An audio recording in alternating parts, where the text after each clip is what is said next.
Halo pemirsa JPR TV dari Sabang sampai Merauke, dari Miangas hingga Pulau Rote. Bertemu kembali dengan saya Angkria Ratri dalam program Kominfo Newsroom.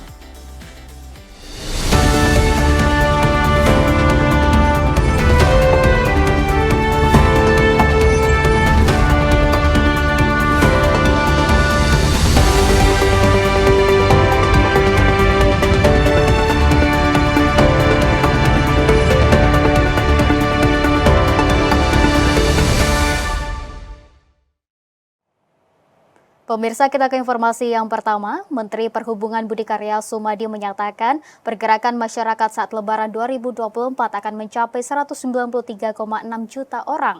Sementara itu, dalam menyusun strategi arus mudik Lebaran 2024, Korlantas Polri akan menerapkan sejumlah rekayasa lalu lintas mulai 5 April mendatang.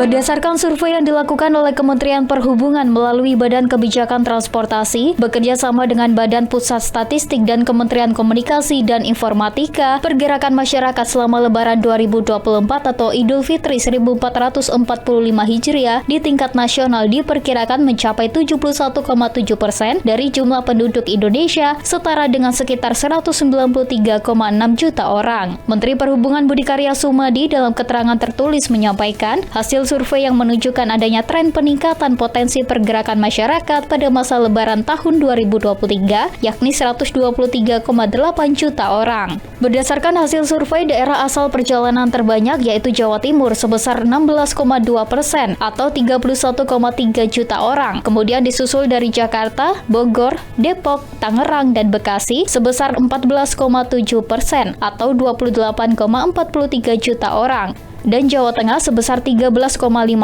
atau 26,11 juta orang. Sedangkan hasil survei menunjukkan bahwa Jawa Tengah menjadi daerah tujuan terbanyak untuk mudik Lebaran 2024, yaitu sebesar 31,8% atau 61,6 juta orang. Daerah yang juga banyak menjadi tujuan mudik Lebaran tahun ini adalah Jawa Timur 37,6 juta orang dan Jawa Barat 32,1 juta orang. Hasil survei tersebut juga menyimpulkan pemilihan penggunaan angkutan untuk mudik Lebaran 2024. Budi menuturkan bahwa kereta api menjadi moda transportasi yang paling diminati masyarakat untuk pulang pergi ke kampung halaman, yaitu sebanyak 20,3% atau 39,32 juta pengguna. Kemudian ada bus dengan 37,51 juta, mobil pribadi 35,42 juta, dan sepeda motor 31,12 juta pengguna. Menanggapi hasil survei tersebut, pemerintah telah menyiapkan sejumlah langkah antisipasi terjadinya lonjakan pemudik yang mengakibatkan kepadatan di simpul dan di ruas jalan melalui pola perjalanan, pola transportasi, dan pola lalu lintas, mulai dari operasional hingga kebijakan. Sementara itu, Kabak Korps Korlantas Polri Kombes Pol Edi Junaidi dalam keterangannya mengatakan, untuk menghadapi gelombang arus mudik masyarakat, pihaknya akan melakukan rekayasa lalu lintas one way. Rekayasa itu akan diberlakukan mulai dari tol Cipali kilometer 72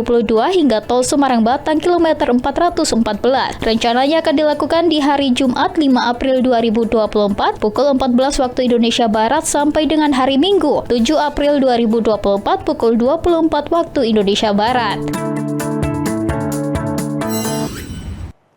Pemerintah resmi menerbitkan surat keputusan bersama tentang pengaturan lalu lintas jalan serta penyeberangan selama masa arus mudik dan arus balik Lebaran 2024. Pembatasan akan diterapkan di 23 ruas jalan tol dan 30 jalan non-tol atau jalan nasional selama periode mudik dan arus balik Lebaran 2024.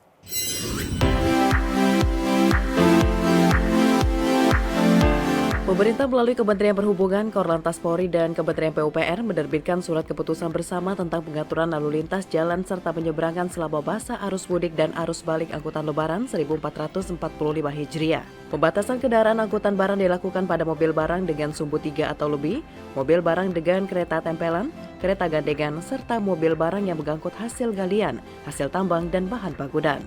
Pembatasan akan diterapkan di 23 ruas jalan tol dan 30 jalan non-tol atau jalan nasional selama periode mudik dan arus balik Lebaran 2024 yang dimulai pada Jumat 5 April 2024 pukul 9 waktu setempat sampai dengan Selasa 16 April 2024 pukul 8 waktu setempat. Meski demikian, kendaraan tersebut harus dilengkapi dengan surat muatan dengan beberapa ketentuan, yakni diterbitkan oleh pemilik barang yang diangkut, surat manual yang berisi keterangan jenis barang, tujuan dan nama, serta alamat pemilik barang.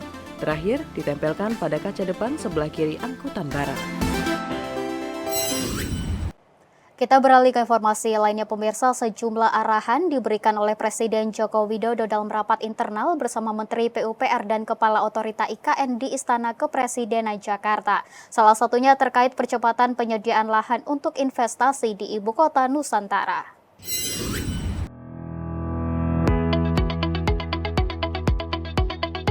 Presiden Republik Indonesia Joko Widodo meminta penyediaan lahan untuk investasi di Ibu Kota Nusantara Kalimantan Timur bisa dipercepat. Presiden memerintahkan agar lahan bagi investor segera ditetapkan statusnya dengan sistem jual-beli, namun harus sesuai aturan. Menteri Pekerjaan Umum dan Perumahan Rakyat Basuki Hadimulyono saat rapat internal bersama Presiden mengatakan, Presiden memberikan 2 arahan mengenai penyediaan lahan tersebut, di antaranya agar menunjuk pejabat otorita IKN untuk berkomunikasi dengan para investor, serta status lahan untuk investasi segera diperjelas. Presiden juga menyampaikan bahwa pembangunan di IKN ini bukan hanya akan menjadi pemindahan ibu kota, tapi sebagai contoh transformasi bekerja yang lebih cepat termasuk penyediaan lahan investasi. Tentang lahan dan investasi, beliau menyampaikan bahwa agar segera diperjelas, dipercepat untuk status-status lahan, khususnya sebenarnya ada 2, lahan pembebasan lahan untuk pembangunan infrastruktur yang prasarana umumnya seperti yang dikerjakan oleh APBN, dan pembebasan lahan, penyediaan lahan untuk investasi. Tadi dibahas fokus di lahan investasi. Dalam kesempatan yang sama, Kepala Otorita IKN Bambang Susantono mengungkapkan nilai investasi di IKN mendekati 49,6 triliun rupiah dengan 32 institusi yang sudah melaksanakan groundbreaking pembangunan proyek.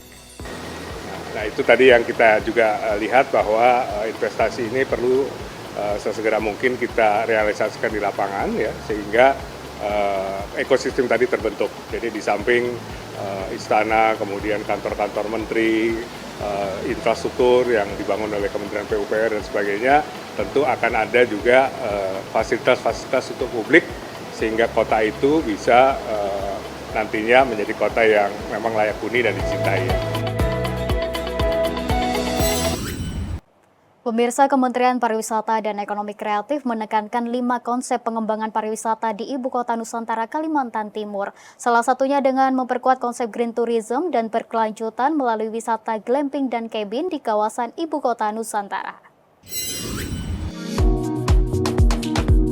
Kementerian Pariwisata dan Ekonomi Kreatif terus memperkuat strategi pengembangan parekraf berbasis green tourism dan berkelanjutan yang menawarkan wisata glamping dan kabin di kawasan Ibu Kota Nusantara, Kalimantan Timur.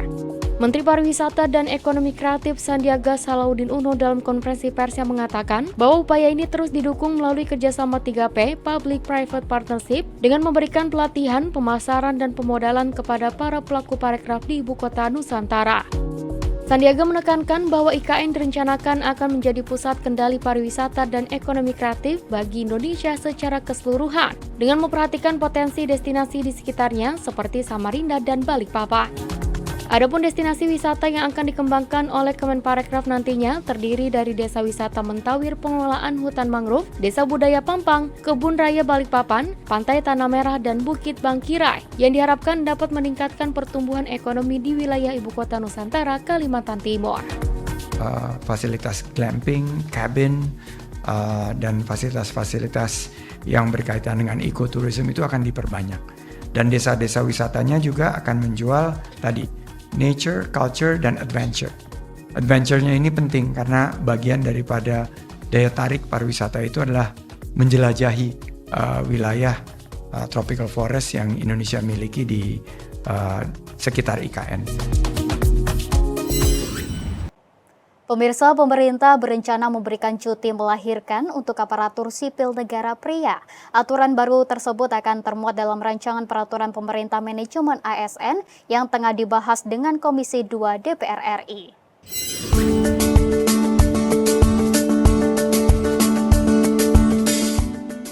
Pemerintah berpandangan pentingnya peran ayah dalam pendampingan ketika sang istri melahirkan, termasuk saat fase-fase awal pasca persalinan. Untuk itu, pemerintah akan memberikan hak cuti pendampingan bagi aparatur sipil negara pria yang istrinya telah melahirkan atau disebut hak cuti ayah. Cuti ayah ini menjadi satu poin yang sangat digodok pemerintah dalam rancangan peraturan pemerintah RPP tentang manajemen aparatur sipil negara sebagai aturan pelaksana dari Undang-Undang Nomor 20 Tahun 2023 tentang ASN. RPP tersebut ditargetkan tuntas pada April mendatang. Dengan pemberian hak cuti tersebut diharapkan kualitas proses kelahiran anak bisa berjalan dengan baik, mengingat hal itu merupakan fase penting untuk menyiapkan sumber daya manusia terbaik penerus bangsa. Menpan RB menambahkan cuti bagi ASN pria yang istrinya melahirkan sebelumnya tidak diatur secara khusus, yang diatur hanya cuti melahirkan bagi ASN perempuan. Sementara itu hak cuti bagi karyawan pria dan istrinya yang melahirkan sudah jamak diberlakukan di sejumlah negara dan perusahaan multinasional. Waktu cuti yang diberikan bervariasi sekitar 15 hari, 30 hari, 40 hari hingga 60 hari. Pemirsa, kami akan segera kembali dengan informasi lainnya. Tetaplah di Kominfo Newsroom.